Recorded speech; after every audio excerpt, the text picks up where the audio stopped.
નવોદિત ત્રણેય શાસ્ત્રીઓ, ઉપસ્થિત સૌ વંદનીય સંતો અને વાલા ભક્તજનો,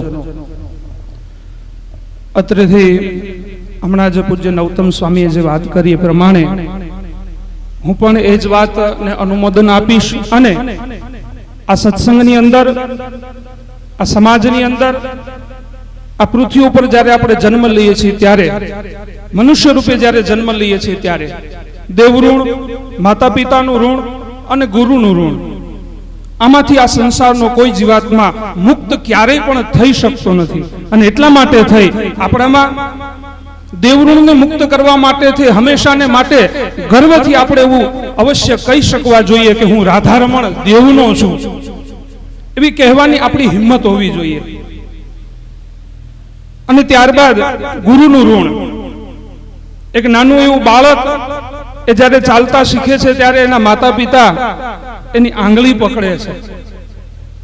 એને પડી જવાની બીક હોય છે ત્યારે એના માતા પિતા એની આંગળી પકડે છે. એમ આપણે સત્સંગની અંદર જ્યારે પાપા પગલી પાડીએ છીએ ત્યારે આપણા સદગુરુએ આપણી આંગળી ચાલે છે, ક્યાંક આ પડી ન જાય, ક્યાંક આ લપસી ન જાય. અને એ માટે થઈ આપણે ક્યારેય પણ આપણા ગુરુના ઋણમાંથી મુક્ત નથી થઈ શકતા. ત્રીજું ઋણ આપણા માતા પિતાનું ઋણ છે.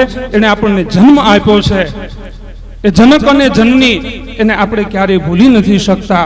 અને ચોથું ઋણ સ્વામિનારાયણ ભગવાને વચનામૃતની અંદર બતાવ્યું કે આ હરિભક્તો આપણને અન્ન, ધન અને વસ્ત્રે કરીને આપણું પોષણ કરે છે, ત્યારે એક સાધુ તરીકેની આપણી જવાબદારી એ છે કે સત્સંગે કરી, કથા વાર્તાએ કરીને આ સત્સંગનું આપણે પોષણ કરીએ. માટે ત્રણેય નવોદિત જે શાસ્ત્રીઓ છે, અમારા જય સ્વરૂપ સ્વામી, અક્ષર સ્વામી અને ઋષિ સ્વામી, આપ ભણી ગણી અને ખૂબ મોટા વિદ્વાન થયા જ છો. અને હજુ વિશેષ આપના ગુરુના આશીર્વાદથી ખૂબ સારી એવી આ સંપ્રદાયની અને સત્સંગની સેવા કરવા માટે થઈ આજે આપનો ડેબ્યુ મેચ છે. અને ડેબ્યુ મેચની અંદર તમે શતક લગાવી ચૂક્યા છો અને હજી પણ આગળ તમારે ઘણી મેચ રમવાની છે અને ઘણા બધા કાર્યો કરવાના છે. ત્યારે વિશેષ ને વિશેષ આ સત્સંગની અંદર સિદ્ધિની જરૂર નથી. આ સત્સંગ સિદ્ધિનો સત્સંગ નથી, આ સત્સંગ સમજણ અને સરળતાનો છે. અને એટલા માટે રાધારમણ દેવ, હરિકૃષ્ણ મહારાજ, સિદ્ધેશ્વર મહાદેવ, ઘનશ્યામ મહારાજના ચરણોની પ્રાર્થના કરીએ, આપનામાં સમજણ આવે, આપનામાં સરળતા આવે અને શાસ્ત્ર અને સંપ્રદાયને વફાદાર થઈને રહો. એ જ આજના દિવસે મારા સારા એ મંડળ કહેતા મારા ગુરુ કોઠારી સ્વામી ગોવિંદ પ્રસાદ દાસજી સ્વામી, પૂજ્ય મોહન સ્વામી, ધર્મક્ષર સ્વામી, શાસ્ત્રી જયેન્દ્ર પ્રકાશ દાસજી સ્વામી અને દીપુ ભગવતી હૃદયપૂર્વકની ખૂબ ખૂબ શુભકામનાઓની સાથે મારી પણ હૃદયપૂર્વકની શુભકામનાઓ અસ્તુ. શાસ્ત્રી સ્વામી ધર્મ વિહારી દાસજી સ્વામી ઢસાથી આપની વચ્ચે ઉપસ્થિત છે. આજના આ પ્રસંગમાં ફક્ત 5 મિનિટનો પ્રસંગ હોય. અહીંયા ત્રણેય સંતો, ત્રણેય ગ્રંથોની કથાઓ, ત્રણેય સંતોના ગુરુજનો અને અહીંયા ગુણાતીતાનંદ સ્વામીનું જે સ્થાન, કે સ્વામિનારાયણ ભગવાનની કેવી કૃપા છે આ સંપ્રદાયમાં. ખરેખર જોઈએ તો આ સંપ્રદાય એટલે કૃપા સાધ્ય છે.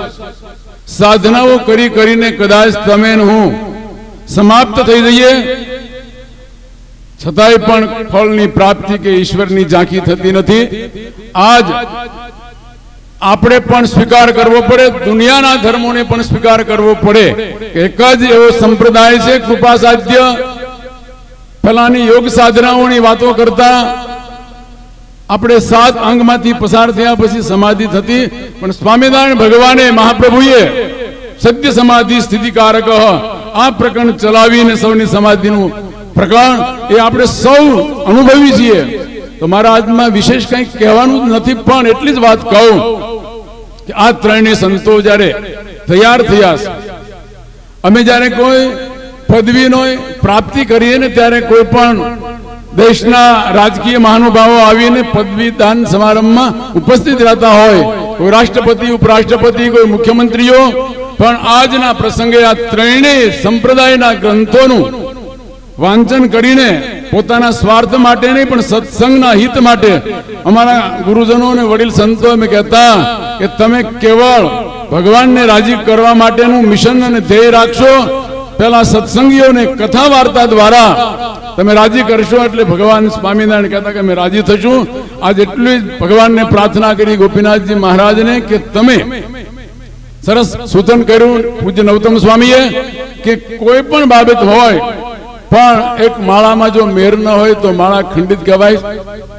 સબ્જી બનાવી હોય પણ રામ રસ ન હોય, ફૂલ છે સુગંધ ન હોય, તાલાબ એટલે સરોવર છે પણ પાણી ન હોય કે નદીની કોઈ કિંમત નથી, એમ મારા તમારા સાધુતાના જીવનની અંદર નિષ્ઠાની જો કદાચ મારામાં તમારામાં દ્રઢતા હશે તો આપણે બધું પ્રાપ્ત કરી ચૂક્યા છીએ. પણ એક નિષ્ઠા જો નહીં હોય તો કંઈક મળ્યું હોય તો હું તમે ગુમાવી બેસશું. એટલા માટે કોઈ પણ જે 4 બાબતનું સૂચન કર્યું એ નિષ્ઠામાં આપણે અડીખમ રહીએ તો ભગવાનનો રાજીપો છે ને છે જ.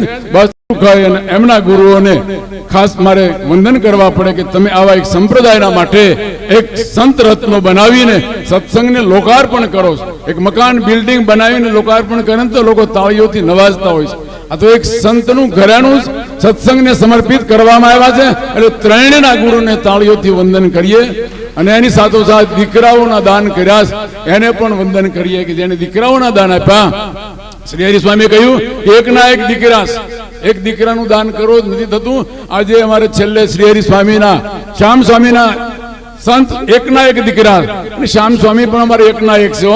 એટલે ફરી એમના વાલીઓને આપણે તાળીઓથી બિરદાવી મારી શુભેચ્છાઓની લાગણી સાથે આશીર્વાદ સાથે વધુ ને વધુ સત્સંગમાં આવી સેવા કરીને ભગવાનનો અને ગુરુજનોનો રાજીપો મેળવે એટલા શબ્દો સાથે વક્તવ્યનું વિરામ. જય સ્વામિનારાયણ.